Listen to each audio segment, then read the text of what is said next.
សុភាសិតចំពោះទី5កូនអើយចូលផ្ចង់ចិត្តចំពោះប្រាជ្ញារបស់អញហើយផ្ទៀងត្រចៀកចំពោះយោបល់អញដែរដើម្បីឲ្យឯងបានបំរុងទុកនៅគំនិតវាងវៃហើយឲ្យបបួរមាត់ឯងបានរក្សាទុកនៅតម្រើសដបិតបបួរមាត់របស់ស្ត្រីដតីរមែងស្រក់ជាទឹកធ្មុំហើយមាត់វារអិលជាងប្រេងប៉ុន្តែដល់ចុងបំផុតបានលវាងដូចជាស្លែងហើយមុតដូចជាដាវមានមុខពីរវិញជើងវាដើរចុះទៅឯសេចក្តីស្លាប់ជំហានវាឈានទៅជាប់នៅស្ថានឃុំប្រលឹងមនុស្សស្លាប់អស់ទាំងផ្លូវប្រព្រឹត្តរបស់វាតែងតែប្រែប្រួលដើម្បីមិនឲ្យឯងអាចស្គាល់បានក្រែងឯងស្ទង់មើលផ្លូវនៃជីវិតឃើញដូច្នេះកូនទាំងឡាយអើយចូលស្ដាប់អញឥឡូវចុះ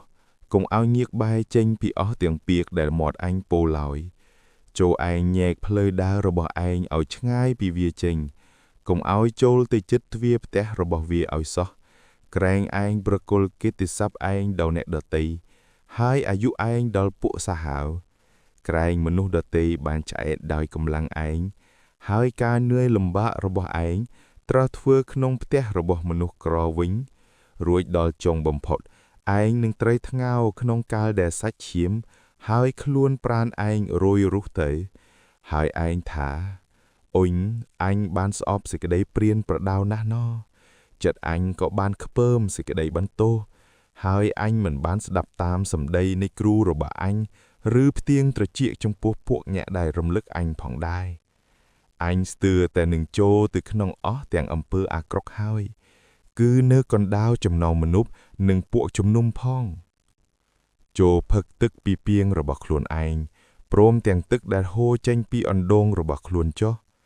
តើគួរឲ្យរនុតទឹកឯងហូរសាចេញទៅក្រៅ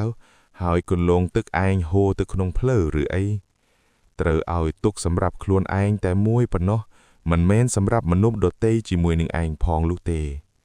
សូមឲ្យរនុតទឹកឯងបានពរ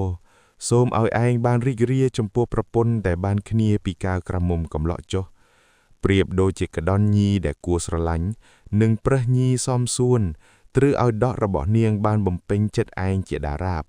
ហើយត្រូវឲ្យឯងឆ្លក់ចិត្តនឹងសេចក្តីស្រឡាញ់របស់នាងជានិច្ចផងដបិតកូនអើយតើមានទំនោរឲ្យឯងទៅឆ្លក់ចិត្តចំពោះស្ត្រីដទៃហើយអោបទ្រូងនៃស្ត្រីក្រៅឬអី